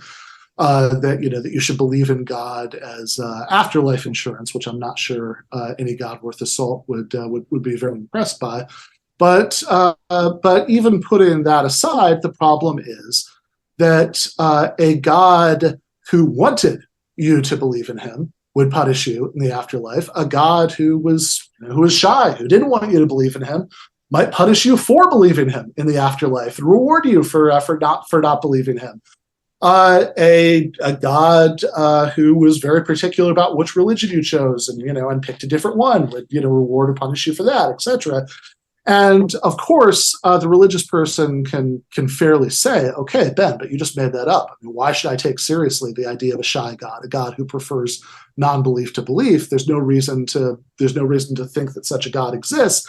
And I would say, very good. Now we're back to arguing about what we should have been arguing all along, which is where's the evidence for any of these versions of God?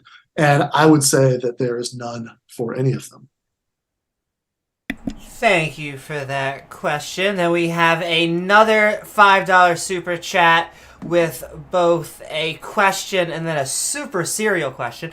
Mark wants to know, does God exist? The subject has been overdone to all hell.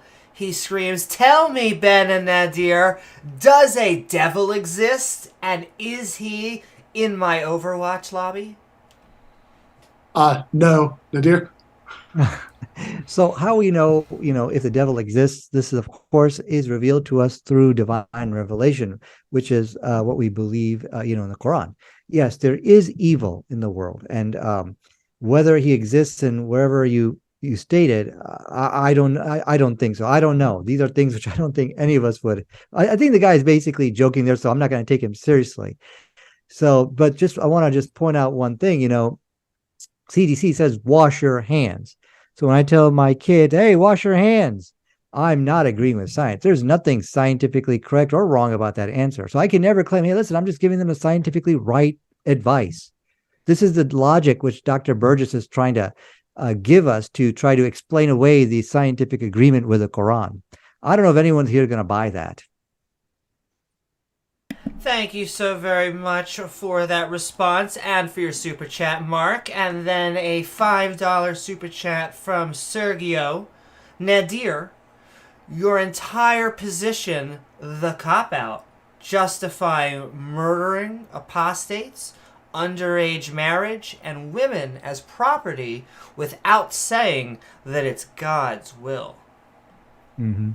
Yeah, so I think this guy is doing some damage control here. I think that the case for the scientific, there is a clear, consistent frequency of the Quran making scientifically correct corrections to the Bible. He can't beat that case either. So what he's doing, he's throwing all kinds of mud. He's trying to introduce topics which really are not the subject of tonight's debate. But I would say no, that he has misunderstood all of the things which you have mentioned. Invite me back here and we can debate all that. I have no problem with that. Sounds good to me. It sounds like more modern day debates. And all right, thank you for your super chat and that response, Sergio. But then a $5 super chat from Lone Dro. Nadir, you can't only count the hits and ignore the misses. The Quran is blatantly incorrect on facts regarding embryos and semen production and more. Yeah, the Quran is 100% correct on embryology. The Quran is 100% correct on semen production. And it is the atheists, it is the Christians and other people who try to challenge our evidence. They're the ones running away from the debate over here. I'm ready to debate these things. I'm ready. But I don't want to mention any names, but people like Aaron Ra and others than them, they know that they cannot win a debate on alleged scientific errors in the Quran because the Quran is in 100% agreement with modern science. They're the ones who are running away, but I'm ready to address all these claims. And if you look at the past debates on these topics, I think they were very successful, and we clearly successfully argued for the complete scientific accuracy of the Quran, which is different from what we've seen in the Bible. But like I said, I'm ready for all these challenges. Now it's in your guys' hands to go get your guy to come debate me. You heard it now. Come one, come all. We're looking for more challenges, and sending love to Lone Dro, and thank you for that response. And then a $5 super chat from Tropes. Nadir, when science and the CDC told you to refrain from worship at the local mosque, did you comply? If so, does science trump your God? Yeah, I did for 2 years. I don't think I went to the mosque for 2 years. And even now when I go, I go with a mask and I'm like in the way back. I don't go near people. So to answer your question, yes. And all right. Thank you for all of those super chats. We have about 15 more minutes left in the Q&A. So if you want to guarantee that your question is read and sent to the front of the line, keep on sending in those super chats, and we appreciate all the love. But a question from Yudif, sending love from Yudif, question for Ben, Devil's Advocate. If not deism, then where do rights come from? Mm-hmm. Yeah, so when you say you should wash your hands because you live in a society where everybody knows about parasites, etc., then it's reasonable to assume that your reason for that is that you have that knowledge. When somebody in a society where where that's not widely known says you should do something and they don't list that reason, we have no reason whatsoever to believe that that's their reason. That's a really basic distinction. As far as the question about where rights come from, so the idea that moral rights come from God, or that morality in general comes from God, this is called divine command ethics. That things are right because God wants them. They're wrong because God doesn't want them. So in this case, for example, you could say that that the reason that it would be morally wrong to violate certain rights is that God would disapprove of this. And the obvious objection to this has been widely known for thousands of years, is called the Euthyphro objection. This is from a dialogue by Plato in ancient Greece called the Euthyphro, where Socrates is arguing with this ancient Greek pagan priest who says that holy is that which the gods love. And Socrates asks him this simple question, which is, do the gods love it because it's holy? Or is it holy because the gods love it? And translated it into the language of the question, it would be, do we have, would it be morally wrong to oppress people in these ways, to deny them these rights because God disapproves of it? Or does God disapprove of it because it's morally wrong? Now, if you go with the second option, you say God disapproves of it because it's morally wrong, then you've just abandoned divine command ethics. You said that there must be some reason other than God's disapproval that it's morally wrong. On the other hand, if you go with the first option and you say that that it's only morally wrong because God disapproves of it, then you get this shocking result that it would not be morally wrong if God did approve of it. That if God wanted everybody to have their organs harvested involuntarily, etc., then that would be right. That if God commanded you to go forth and kill whoever slightly annoys you and rape whoever you desire and so on, that these things would be morally right. Now, I think most people, when they're first presented with this argument, they say, oh, well, that's silly because God wouldn't command you to do those horrible things because those things are morally wrong and God is good.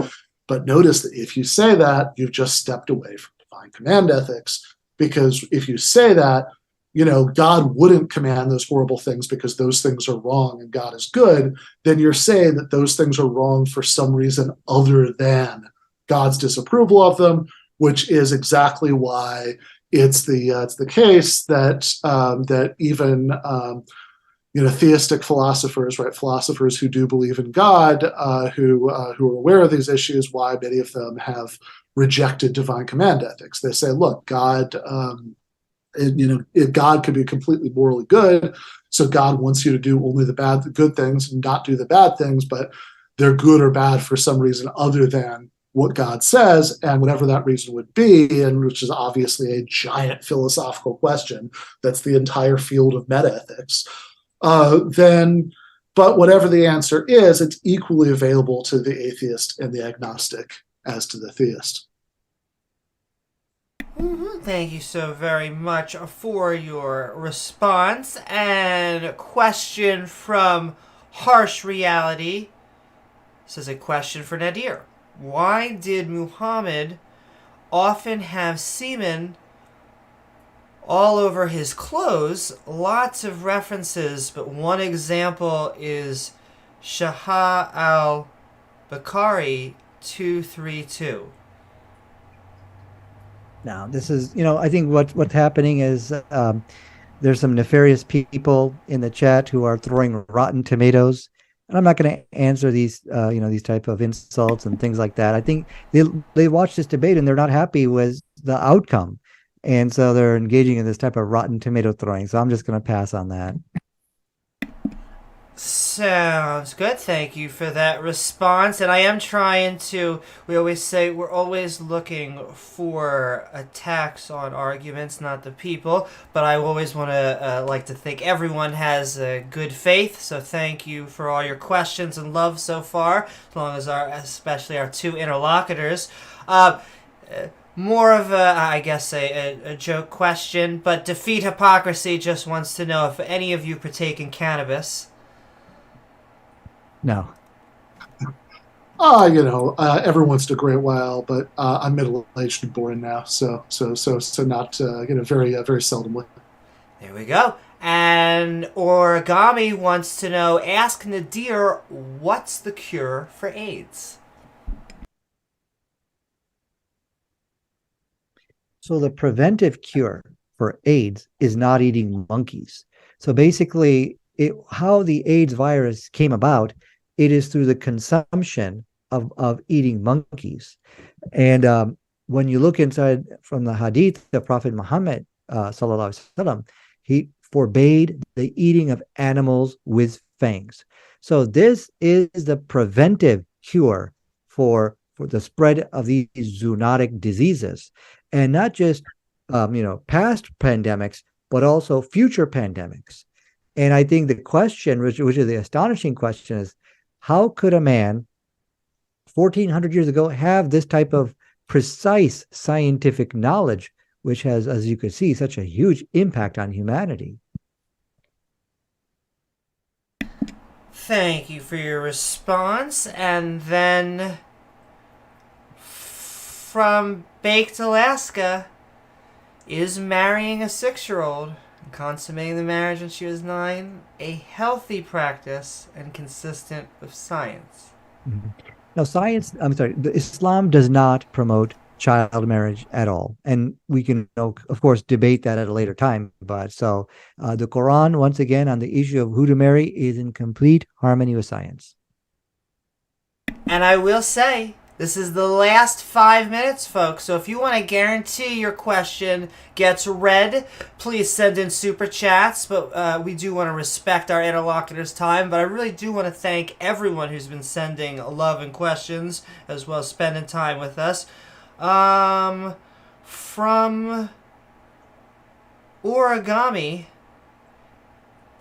ask how, if the Quran tested the fetal alcohol syndrome, did they test and repeat it and get it peer reviewed?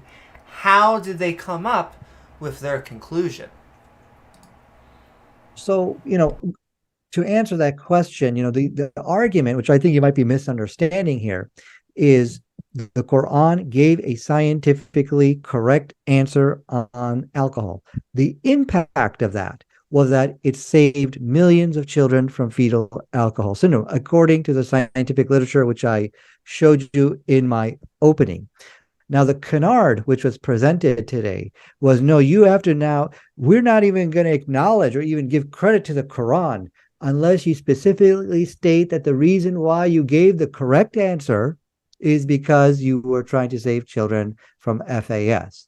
So, I said this has been refuted. I think this was some kind of defense mechanism which Dr. Burgis tried to present to us to try to save himself from the math which was mounting up against him. Wait a second, you cannot keep making scientifically correct statements right every time, each time. And he says, oh, sure you can, just so long as you just don't state the reasons why you're doing it. Does this make sense to any of this? Is nonsense, So that means that you can copy answers. Let's say I won't give the answer of copying, but what I would say is, so that means you can consistently keep making scientifically correct answers. You could go 100 down in the row, and according to Dr. Birch, I don't see anything there. Did you state the reason why you're giving that scientifically correct answer? Like I said, I'm not even going to debate that. I think the audience, I've convinced majority of the people in the audience that this was some kind of cop-out answer because he wasn't able to beat the science of the Quran. Matt, I want to see a poll on that. And a super chat that just came in from Tropes. Ben, do you have morals? If so, what's the justification for saying something is wrong or right? Is your morality subjective or objective? Yeah. So of course, like everybody else, there are moral statements that I would agree or disagree with. So I take it that's what do you have morals means. But on the question of objectivity and subjectivity, the point about the Euthyphro dilemma is that adding belief in God, obviously these are incredibly deep philosophical waters about whether there's some sense or another in which morality is objective, what it could even mean to say that morality is objective. But the point is, these problems exist every bit as much for theists as for atheists. There is nothing about adopting theism that helps you in any way, shape, or form to solve those problems. Because if you say that the only reason why something is morally wrong is that God disapproves of it, then you're committing yourself to the belief that that if there was an all-powerful but sociopathic creator of the universe who approved of suffering, then causing suffering would therefore be good. That when we were considering such a universe, maybe we should morally admire people who inflict as much suffering as possible. I don't think anybody really believes that. And so adding the assumption of the existence of God does you absolutely nothing to help you to establish the objectivity of morality, whatever that ends up actually meaning.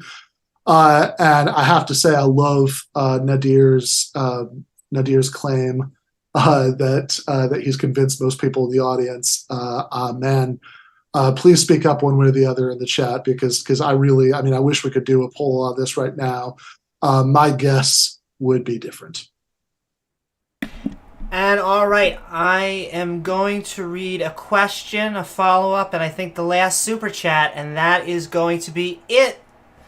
You could try to sneak one more last super chat in, but that is going to be the end, I think, of the questions. I'll ask from Debate Archive and Highlights. Why do you still bring up alcohol according to the Quran? Allah is forbidden, or Allah has forbidden alcohol because it's good, and Allah made it as a miracle. Says Christian Prince exposed this. But yes, why do you still bring up alcohol according to Quran? Allah is forbidden because it's, yes. So let me just kind of respond to that. So basically, I think this person has been watching some YouTube videos, which are sham debates created by Christian Prince. What a sham debate is basically where you try to control when your opponent can speak, what he can say, and mute him at any time. Christian Prince conducted a sham debate with me on alcohol. And so I actually did refute him, but I was muted and I just walked away. I said, listen, CP, we could have this type of debate, no problem. But why don't you come here to modern day debate where we can have a fair debate on this subject? And let it show for the record that coward ran away. So you should bear witness that Christian Prince is a fraud and a deceiver. And the reason why he ran away, because he knows I have some background on Quran and science. I have some level of expertise. So there were some of his followers who actually noted that CP dodged the bullet on coming here to modern day debate and debate that. So they actually approached James to try to set up that debate to see if CP is really who he claims to be. And that yellow-bellied coward ran away. So I will ask you, go on to Christian Prince's live stream or whatever he has, Skype or something, and say, listen, you got to go to MDD, modern day debate, if you really are what you claim you are. Because this is a fair platform. Amy conducted a fair debate. She's not going to mute you and jerk you around at the mic like the antics which CP did. So don't fall for his tricks. There are two scientifically correct answers on alcohol, which corrected the mistake in the Bible, and bring CP over here and we can debate that. The spice is real, and thank you so much for the answer and the question. And I just have to say, we are always looking for more debaters on Modern Day Debate. But a follow-up from Samar from his super chat: if species evolve by chance, why have reproductive parts, and what compels them to have sex to multiply? They could just live until they die off, right? Doesn't seem like it's their will. I lost the thread of that somewhere in the middle. Sure, so let's see. If species evolve by chance, why have reproductive parts, and what compels them to have sex to multiply? They could just live until they die off, right? Doesn't seem like it's their will. Okay, so I think that's a question for me. And you're talking about random chance, which makes me think that you're not quite getting the other half of the equation. So evolution by natural selection, which, by the way, seems to be something that the Quran does not get right. It talks about the first humans being made out of clay. I'm sure Nadir has a way of explaining that away. But in any case, says there's a random chance component, which is random mutation, but then there is a significant non-random element, which is selective pressure. That you have you've got a range of that exists due to random mutation, and then the ones with traits that make it easier for them to survive and to pass on their genes are the ones who are more likely to survive. So that's this, evolution is not the claim that things came about in a completely random way. It's the claim that organisms came about by this combination of mutation and natural selection. And the last part of the question, I have to admit, I didn't quite understand. That it sort of went on some kind of right turn there that I didn't follow. That's okay. Thank you so very much for your answer. In fact, thank you to everyone who sent in their questions, their super chat. This is the last super chat and question for the night from Minecraft Player for $5. To Ben, what is the best argument, in your opinion, for God? Yeah. I think the best argument for God is probably the argument from cosmological fine-tuning, that you say there are these basic physical constants, that it's just massively unlikely, not supposedly unlikely, like something with a 50-50 chance happening a few times, but really truly unlikely on the level of searching for one particle in the universe, except you have billions and billions of universes, that you'd have exactly these physical constants and not other ones. And when you run the numbers, it can really give an atheist pause that this sounds so unlikely. The reason that I still don't find this argument especially convincing is basically two things. One is that